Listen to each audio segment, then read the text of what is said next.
This is everybody's day. This is everybody's day. In case you are in a season where you don't have fresh instructions, go back and retract the initial ones he gave you. In consistent engagement of the last instruction you heard, heaven many times will disclose a new one to you. What I mean is, if you have not heard the new one, don't jettison the old one. Stay with it.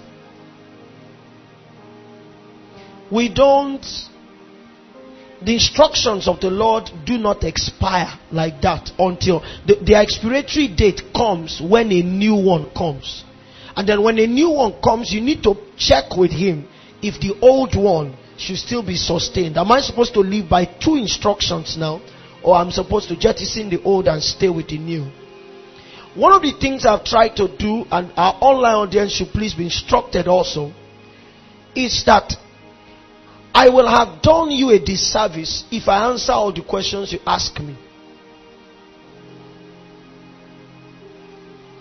We are many times obsessed with answers.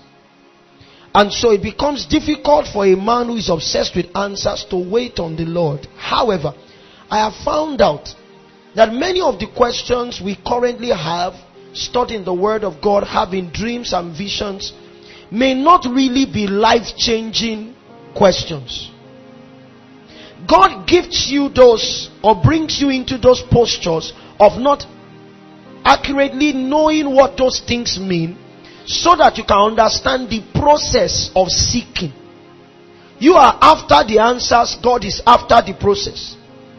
And one of the things that I may do that becomes a disservice is that in answering all your questions, I do not allow you to know the process. So a day comes when you cannot reach me and there is a life-determining decision you need to make. You have not known how to get answers. So you ask me questions, and sometimes I waste your time, and I discover that after 3 months, people still say, hello sir, that question that I asked and I'm wondering, you live for 3 months without engaging. I left you alone not because I don't know the answers. There are many dreams by grace. It's a grace that I have received by grace. Articulating dreams is not a challenge, by grace. I didn't pray into it, he just gave it. So there are many dreams that people say and instantly I know an answer, but I hold back, especially when I know that the outcome will not kill you or kill somebody. I allow you to go and search. When I send you off like that, don't be annoyed. I want you to grow. In the kingdom, there is only one shepherd. All of us are sheep. However, some are privileged to be the mother sheep. What it means is that the assignment of the mother sheep is not to give direction perpetually to the lambs. Knowing that the lambs will grow, her job is to introduce them to the shepherd. Every one of them. Because when Jesus spoke, he didn't say, my sheep and my under shepherd. He said, my sheep. All of us are sheep. No matter the level that you currently are in him, we are all sheep. And all sheep hear his voice. He knows all of them, and all follow him. They don't really follow the mother sheep. So my job is to introduce you to knowing the voice of the Spirit, to understanding the graphic. That's what happens in visions and dreams. The graphic disclosures of the Spirit. Like I was sharing yesterday, one of the keys is that if the realm of dreams and visions happens to be your strongest communication mode with the Spirit, one of the ways to quickly understand your dreams is that when you have a dream, back check with him quickly. Are you the one communicating to me? If he says yes, your dreams will most times have to do with prayers that you have sustained over a while. Are you with me? So it helps you to quickly understand, okay, I prayed about this, and then he's saying, he's showing me this. He's not saying anything. It means that there is a likelihood that the vision you saw is a disclosure that relates with what you prayed.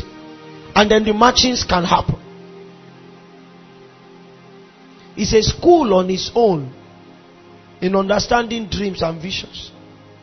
Many will learn. A couple will be anointed to be able to come into it.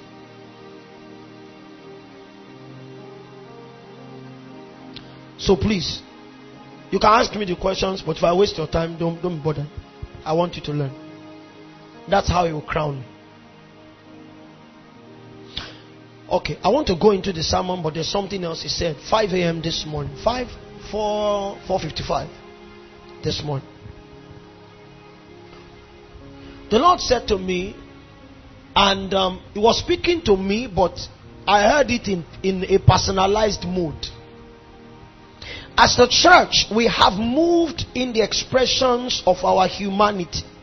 As a church, we have moved in the expressions of our humanity. But now it is time to yield so that we can be, not move, the expressions of divinity. What it means is that we have tried to use human strength to produce the expressions of divinity. We have tried to pray from our humanity. We have tried to worship from our humanity. We have tried to fast. People crave laying hands on the sick and getting them healed from the soul. We have tried to walk in power from our humanity. I was on someone's status during the week. I know that he has a craving for power. But when I saw the videos that were trending on his status, there are people that you don't need to have discernment to know that this is not God. And his encouragement was that we should fellowship with those videos. It means that the test for power is beginning to make him tilt in anything that looks like power is it. So I started praying for him. Because in Yoruba, thing about one can me, you understand me?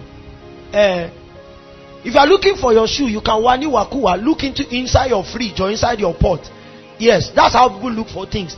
Nino and me, in the spirit, you don't look for things new. I don't know what iwakua means in English. Okay, you don't search for things anyhow. In the spirit, you are guided. Because like I said during the week, the lines that define our boundaries have become faint because umpires have escaped from the pulpit. An umpire is one in a game who keeps the line. He's a linesman. He knows if the ball crosses here. Now, because umpires have not been faithful in football, they have invented the video assistant referee, VAR. Say it's a goal, it's not a goal, because they know people collect money, they do all those things. Say, let's bring technology. Lines have become faint. I won't say more because I was burdened yesterday, but I won't say more. There was something we heard again, and our hearts shattered. Sorry. The umpires have disappeared, and what many who used to be umpires are saying is anything is okay.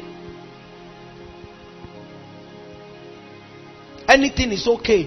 There are no rules. That's what we learned yesterday night. There are no rules. You can be anyhow. God cannot hurt you. You are in the New Testament. No rules. He's not angry. Whatever you do. That's the principle of that discussion. And my heart broke. When we said there were rules, people were breaking rules. If you now say there is no rule, you don't think it will be worse? The rule breakers are still being conservative. Now you take away, you clean the lines, that there's no line here again. Anywhere you kick the ball, anything you do on the field. Have you gone to this stadium to watch football here before? There are no umpires there. I went one day. Only once. One guy started blowing the other team with a ring in his hand. If he hit you, you fell. Hits like 6. You know he didn't even have a yellow card. No yellow card. Actually, when they sorted it, it was Crown that played the penalty again.